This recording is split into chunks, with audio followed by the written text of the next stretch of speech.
Hey guys, gonna take you through another deck that you can build very cheaply on a free to play account. I hope you guys enjoyed the green deck from before, but now I have another deck for you guys to try out, which is a little bit more complicated, but if you're more of a seasoned card game player, I'm sure you'll get right into it.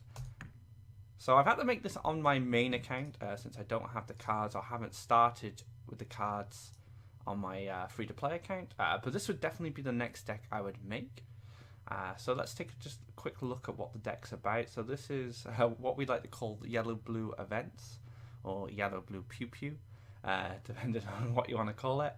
And this deck is kind of like a combo deck that uses events to power up Windstorm Archer, which gets played right in front of your orb, and can just shoot your opponent's orb, but can also be moved around to snipe off threats as well, using mobility cards like Flashwind, which moves a friendly creature, or Shifting Tide, which moves a creature on a land.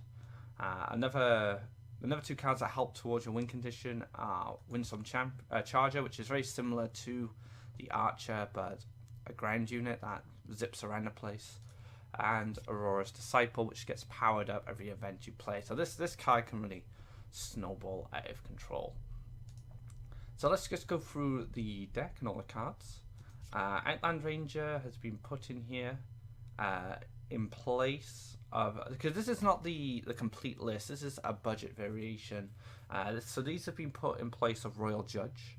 So if you have Royal Judge, you could put Royal Judge in instead.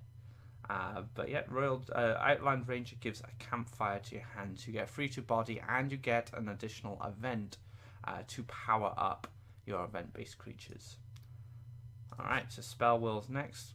Zero cost event, so again, powering up creatures, but also adding two other cards to your hand, which you could use, well, they could be anything really, Never Shifting Tides, something really bad, something really good, you never really know, but they will help recharge your hand and maybe find answers you need to defeat your opponent. Shifting Tide has a lot of flexibility, as not only does it draw a card, so if you're low on cards, you can always cycle, but you can also move a land, which is probably its most important ability because it allows you to use your Windstorm Archer and move it about and take out threats from range.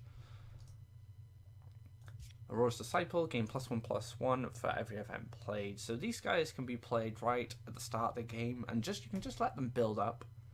And eventually you'll want to give them something like Windborne, and to give them charge and flying, and then you can like flash wind them around to maybe find a lethal. Humbling Visions has been placed instead of Aurora, I believe, and Aurora is a legendary. So if you do have access to Aurora, the Mythmaker, use her instead. But this is just another event that can help you trade on board. Lore Thief cycle, its main job is just to dig deeper into your deck for those cheap events, so you can fuel this strategy. Flashwing is one of the most important cards in the deck. It allows you to zip around the board with stuff like Charger or stuff like Archer, allowing it to move and then fire, because Archers cannot move and fire at the same turn manually. They have to be moved through events or creature effects. So this will give you a lot of reach, allowing you to get to your opponent maybe without them expecting you. Windborne, kind of like a combo piece, gives the creatures flying and charge 2. The +1 attack is usually pretty decent, but it's the mobility of charge and flying that really makes this card shine, comboing it with Flashwind, for example. Soul Drain, bit of sustain, bit with life gain, but also a bit of removal as well. It's an event.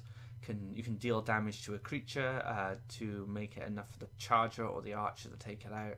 So just a very flexible event in general. Alright, so now we're down to the cards that made this deck, really. Windstorm Archer, range whenever you play an event, gain +1/+0 this turn. So this can go as high as it can, to be honest. There's no cap on this card, unlike Charger and Snowstorm Lancer, for example. So this guy will be the one who's going to fight on board for you quite a lot, and then how you're going to be able to fight for board is through mobility, using flash winds and stuff like that to be able to take out enemy creatures and also to push damage as well. So yeah, you want to be using him to not only put pressure on your opponent's life but also to clear the board as well, using tricky mobility. And this is what I said more seasoned card players could probably pilot this deck after some practice. It does take some getting used to because you need to understand what mobility tools you have and how you position your creatures in order to defend yourself. Windstorm Charge is a little easier to use than the Archer. He's a land-based creature, and by what I mean by that, he does actually move. He's not an Archer. He has a very similar effect, as you can see. Whenever you play an event, gain +2/+0 this turn, limited to +6. So he can only go so high. So that's one thing to consider when you're pumping out events to push damage. But this guy is very good at collecting Faeria. He's very good at making good clears on the board, because you can just use events and like trade up the curve. So he costs 3, but you can get potentially 8 attack. So that could trade up to, say, a Verdant Force, which costs 6 Faeria. So he's very good at doing stuff like that.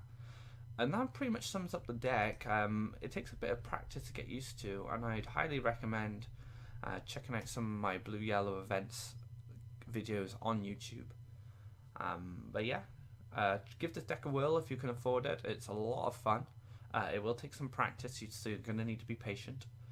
But yeah, I really love this deck. It's one of my favourite decks in the game right now, and I hope you guys enjoy it too. So that's it for a quick deck introduction to blue-yellow events on a budget. I hope you guys can craft it. I hope you guys are enjoying Faeria, and I'll see you next time.